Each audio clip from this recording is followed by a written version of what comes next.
Napoleon Bonaparte एक नाम जो तारीख़ में क़यादत, जंगी हिकमत अमली और इनकलाबी इस्लाहात का मुतरादिफ है। कोर्सिका के एक छोटे से जजीरे से उठकर नेपोलियन ने न सिर्फ फ्रांस बल्कि पूरे यूरोप की तकदीर बदल दी।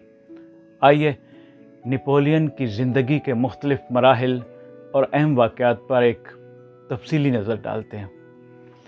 नेपोलियन बोनापार्ट 15 अगस्त 1769 को कोर्सिका के शहर अजाक्सियो में पैदा हुआ।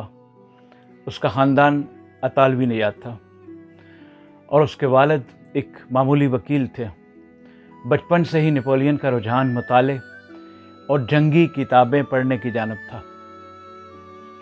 उसने पेरिस के फ़ौजी दाखिला लिया, जहाँ से फ़ौजी उलूम में महारत हासिल की। इब्तदाई ज़िंदगी की मुश्किलात और गुर्बत ने उसके अंदर खुद एतमादी और बुलंद हौसला जैसी सिफ़ात पैदा कर दी थी। 1785 में नेपोलियन ने बतौर लेफ्टिनेंट फ्रांसीसी फ़ौज में शमूलियत इख्तियार की। फ्रांस में उस वक्त इनकलाब की लहरें चल रही थीं और नेपोलियन ने इनकलाबी क़ुव्वतों की हमायत की। उसकी फ़ौजी महारत 1793 में तोलून की जंग के दरमियान नज़र आई, जहां उसने अपनी बेहतरीन हिकमत अमली से अंग्रेज़ी फ़ौज को शिकस्त दी और फ्रांस का नाम रोशन किया। इस कामयाबी के बाद नेपोलियन को ब्रिगेडियर जनरल के ओहदे तक तरक्की दे दी गई। नेपोलियन को 1796 में इटली की मुहिम की कमांड सौंपी गई, जहां उसने ज़बरदस्त कामयाबियां हासिल की। उसकी क़यादत में फ्रांसीसी फ़ौज ने ऑस्ट्रिया की फ़ौज को शिकस्त देकर शुमाली इटली पर कब्ज़ा कर लिया। इस मुहिम के दौरान नेपोलियन ने न सिर्फ फ़ौजी हिकमत अमली में नया मायार कायम किया, बल्कि फ्रांसीसी फ़ौज का हौसला बुलंद किया। 1798 में नेपोलियन ने मिस्र की मुहिम की क़यादत की, जिसका मकसद मिस्र को फ़तह करके मशरिक़ वस्ता तक फ़्रांस की रसाई को मजबूत बनाना था।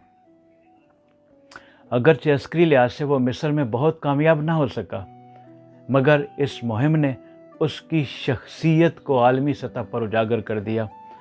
मिस्र में उसने कई साइंसी और तारीख़ी मुहिम्मात की। 1799 में फ्रांस सियासी बहरान का शिकार था। नेपोलियन ने मौका गनीमत जानकर हुकूमत का तख्ता उलट दिया और ख़ुद को फर्स्ट काउंसिल के तौर पर मुकर्रर कर लिया। 1804 में उसने ख़ुद को फ्रांस का शहंशाह करार दे दिया और अपनी हुकूमत को मजबूत करने के लिए कई इस्लाहात की, जिनमें नेपोलियनिक कोड भी शामिल था। ये कवानीन इंसाफ, शहरी हकूक़ और मलकियत के असूलों पर मबनी थे और आज भी कई ममालिक के कवानीन की बुनियाद है। नेपोलियन ने 1803 से 1815 तक मुसलसल जंगें लड़ी, जिन्हें नेपोलियनिक वार कहा जाता है। इन जंगों के दौरान नेपोलियन ने यूरोप की तकरीबन हर बड़ी ताकत के ख़िलाफ़ जंग की और अक्सर कामयाबी हासिल की। 1805 को जंग उस्तरलितव में नेपोलियन ने रूस और ऑस्ट्रिया की मुत्तहिदा फ़ौज को शिकस्त दी। ये उसकी सबसे बड़ी फतूहात में से एक समझी जाती है।